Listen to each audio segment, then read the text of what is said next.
The one change, so small you can't refuse it. There's a level of change so terrifying that most people will never attempt it. Not because it's extreme, not because it's painful, but because it's embarrassingly small. So small, it makes you feel foolish. So small, your ego screams, "This can't possibly work." But here's the truth. The smallest changes are the most dangerous. Because once they start, they never stop. You've tried the big changes, the radical diets, the aggressive workout plans, the new year, new you transformations, and you've failed. Not because you're weak, but because you declared war on a lifetime of wiring with a 2-week battle plan. Your brain saw the threat coming and shut you down before you even began. But there's a Japanese system that bypasses your brain's resistance entirely. It's called Kaizen, continuous improvement through microscopic action. And it doesn't ask you to be motivated. It doesn't require willpower. It just asks you to be so small that failure becomes impossible. Before I show you how this works, subscribe to the channel, like the video, and comment, what's the one habit you've tried and failed to break? This helps me reach more people trapped in the same cycle. Let's begin. Chapter 1. The collapse that changed everything. The story begins with a man named David, 38 years old, sitting in his doctor's office, pre-diabetic, blood pressure through the roof. Knees aching from carrying 40 extra kilos he'd accumulated over 15 years. The doctor gave him the speech he'd heard before. Exercise more. Eat less.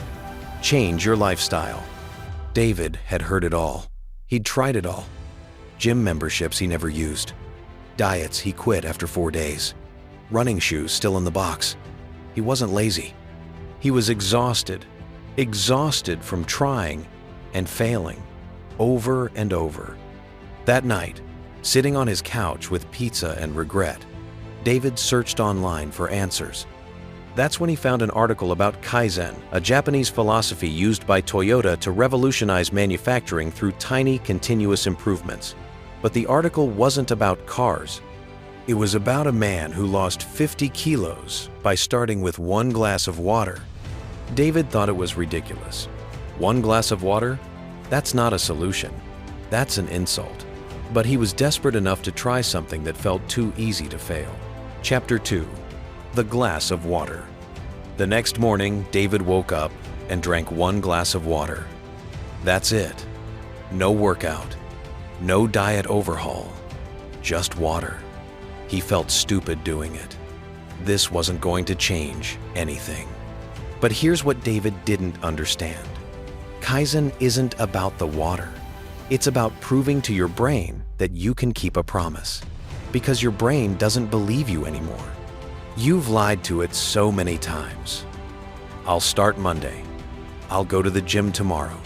I'll eat healthy next week. That your own nervous system has stopped listening. 1 glass of water is so small that even your sabotaging brain can't argue with it. There's no excuse, no negotiation, no willpower required. After 2 weeks, David realized something shocking. He had kept a promise to himself for 14 consecutive days. For the first time in years, he wasn't a liar.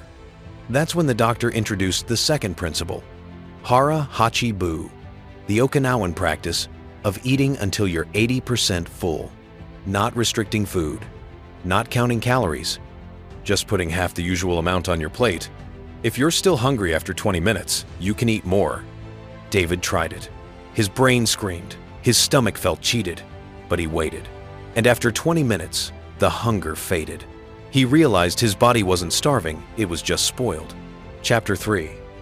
The walk to the mailbox. 3 weeks in, David's doctor gave him the next step. Walk to the mailbox every morning. Not a run, not a gym session, just 20 meters to the mailbox and back.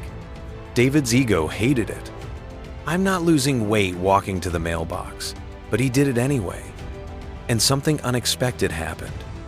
His daughter saw him and asked if she could come. They walked together, then they walked to the corner, then to the park. This is the power of Kaizen. Small actions don't just change you, they change the environment around you. David wasn't just building a habit, he was rebuilding his identity. When the doctor asked why he was doing this, David paused. It wasn't about the weight. It was about being alive for his kids. It was about walking his daughter down the aisle one day. That's Ikigai, his reason for being. And that reason doesn't run out. Chapter 4. The Thanksgiving Relapse. 3 months in, David had lost 12 kilos. Then came Thanksgiving. Family pressure. Plates piled high. He broke. He ate everything. And when it was over, he felt like he destroyed months of progress. He texted the doctor, "I failed. I'm done." The doctor replied with one word, wabi-sabi, the acceptance of imperfection. One bad day doesn't erase 90 good ones. A stumble is not a fall.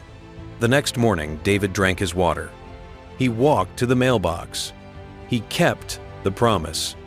This is Gambaru, enduring discomfort and continuing anyway, not perfection, persistence. Chapter 5. The Identity Shift. By month 9, David had lost 30 kilos, but something deeper had changed. He wasn't trying to lose weight anymore. He was simply a person who drank water, walked daily, and ate mindfully. The habit had become identity. Stanford research confirms this. Drastic changes trigger the brain's threat response, but microscopic changes bypass resistance entirely. You're not attacking the fortress, you're slipping through the cracks. After 18 months, David weighed 88 kilos. His blood work was normal, but the real transformation wasn't the body, it was the proof that he could keep a promise to himself for 500 consecutive days. Chapter 6. The Challenge. Now it's your turn.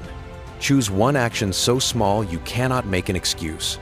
1 glass of water, 1 minute of silence, 1 push-up. Do it for 14 days.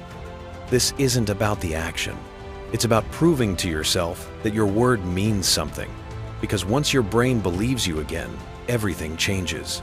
Kaizen doesn't ask you to be great today. It just asks you to be 1% better. And 1% compounded over time? That's not just change. That's transformation. If this resonated, subscribe, like, and comment with your one microscopic action. See you in the next video.